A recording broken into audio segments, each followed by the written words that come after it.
and welcome to another video. And today on the Psych Hub we are looking at reflective writing. So this is in conjunction to a series around clinical psychology application guidance, and as some of you may know, one of the big things that they always look out for is how well you can reflect on either personal circumstances, your life cases, whatever the situation may be. And today what we're going to do is go through what it is, some examples, some models and things like that, hopefully give you a good understanding and some baselines to go forward as well. So what is reflective writing, first of all? So it goes beyond simply describing something. So being reflective adds another layer of depth, so to speak. And the difference between simply just describing and being reflective is that when you're reflective, you critically discuss the topic in relation to either wider issues and or personal circumstances. So we'll go through this in a lot more detail, but this is, thinking about issues in terms of the impact on society, maybe politics, maybe family, carers, and in the case of the UK, the NHS as well, which is a big one.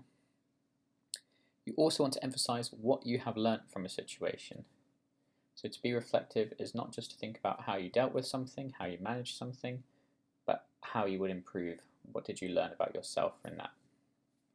And it also links to broader theories and models as well. So this is, could be a CBT model, GPT model, whatever the case may be, but it always links as well.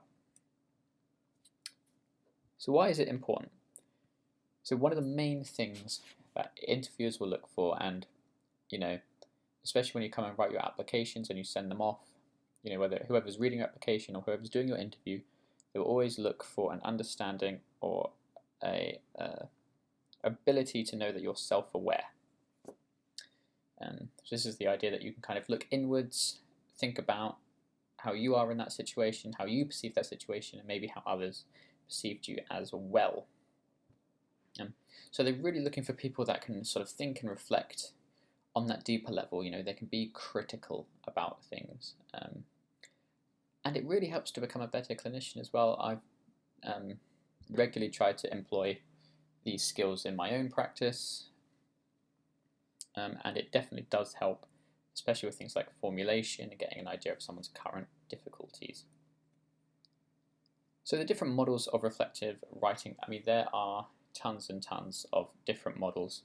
And when it comes to reflective writing, I've chosen just a couple that we'll actually go into detail on, but some of them here. So you've got the Star L model, you've got the ERA model, you've got Driscoll's What, So What, and Now What, and you've got the Gibbs reflective model. These are all quite nice ones, especially relating to psychology and working with mental health and things like that. But for the purposes of this video, we're going to be focusing on the Star L model and the Gibbs reflective model.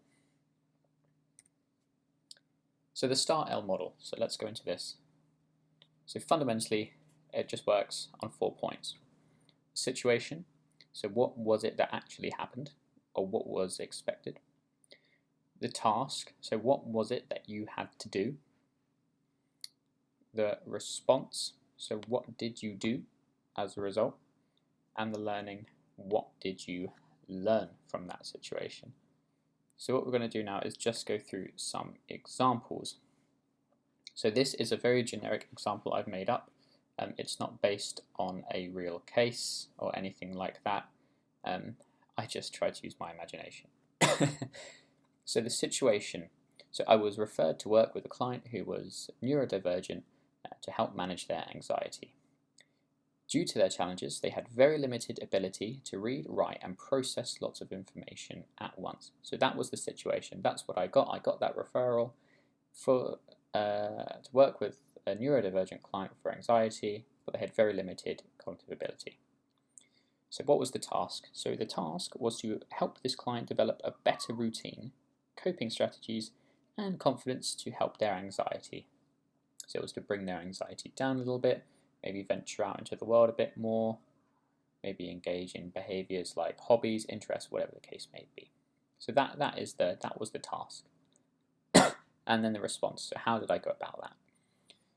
So I created adapted materials for this client, so special materials that would work well with their current needs and difficulties.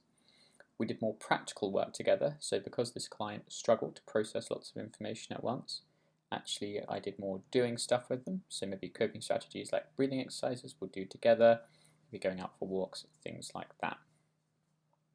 And we made it collaborative as well, so I discussed with the client how best they would like to learn and get the most out of our appointments. What would work best for you? How can we make these sessions as productive as possible?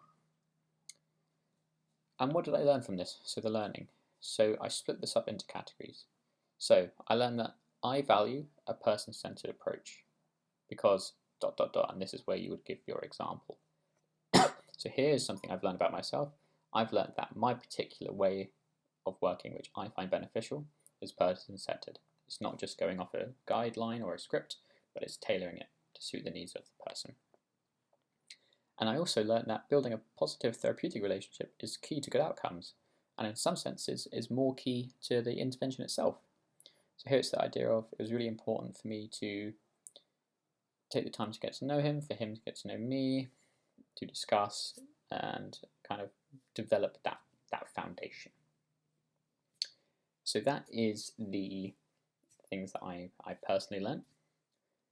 I learned that it's actually a really underserved area of the NHS, which needs more support and awareness. Neurodivergent services, there's lots of strain on them, lots of long wait times, and there's it's getting better, but there's still not a lot of support and funding around that.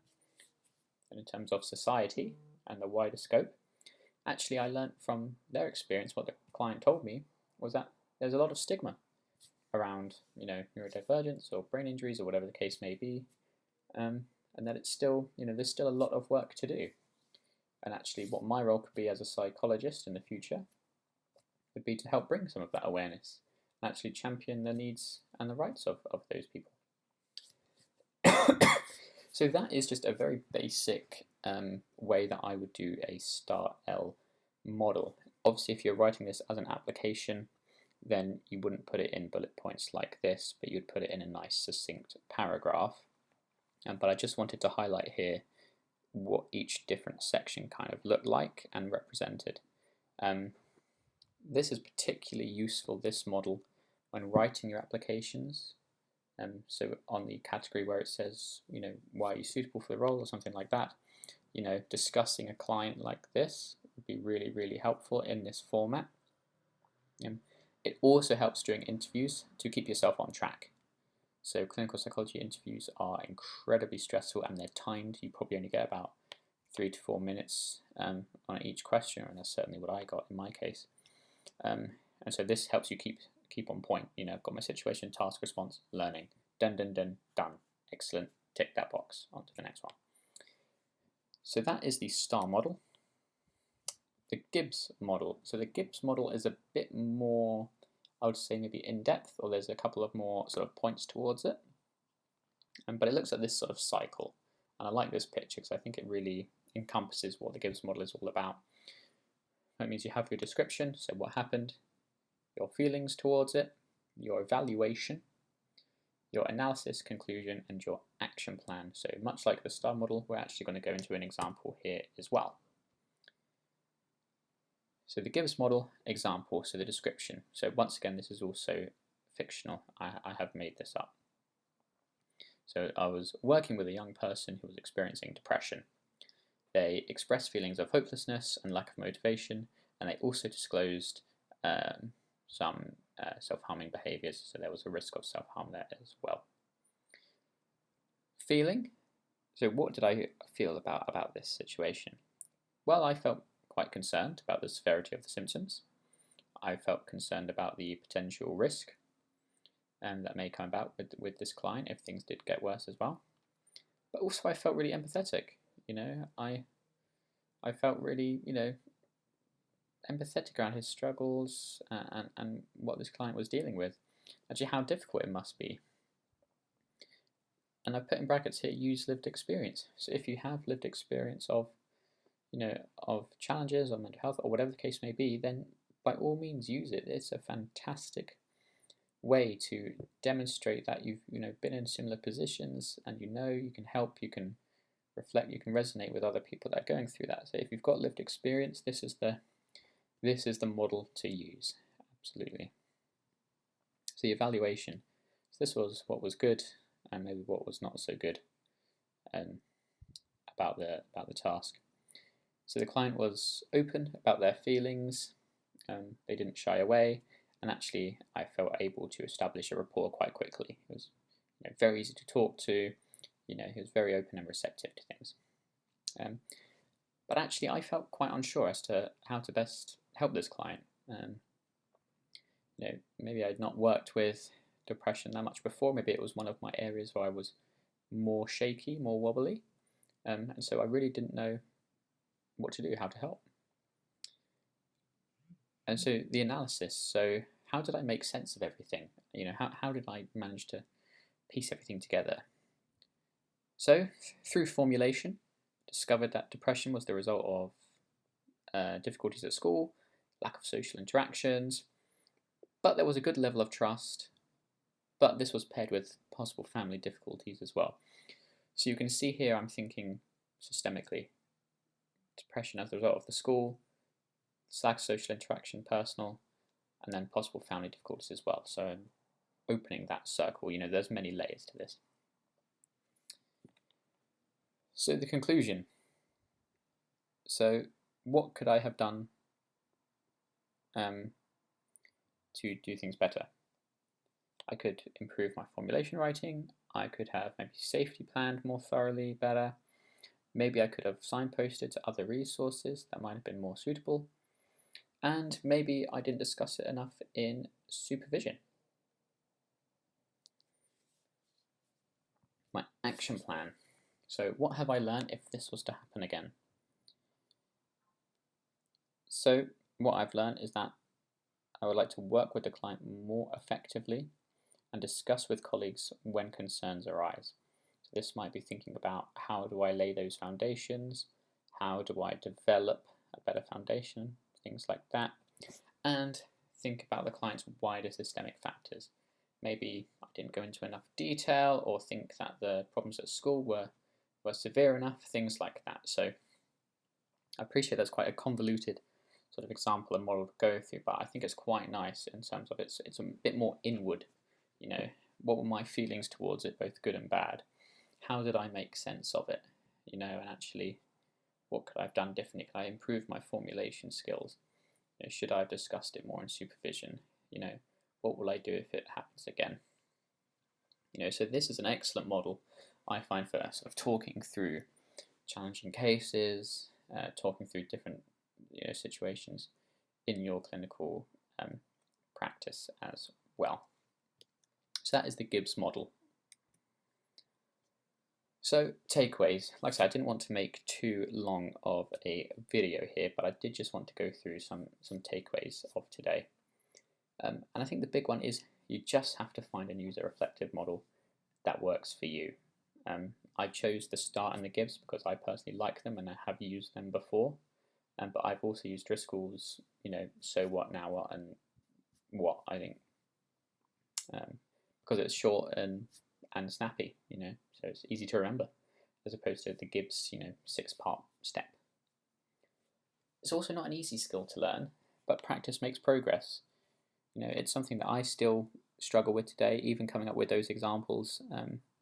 It took a bit of a brain power, it took a bit of time to kind of think about things more broadly.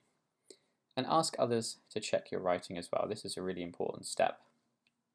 If you're not sure, ask someone, ask a supervisor, ask a friend, family, whoever the case may be, to ask and go, have a read of this. Do you think it makes sense?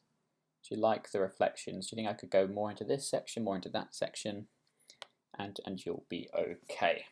Like I say, I hope people found this useful.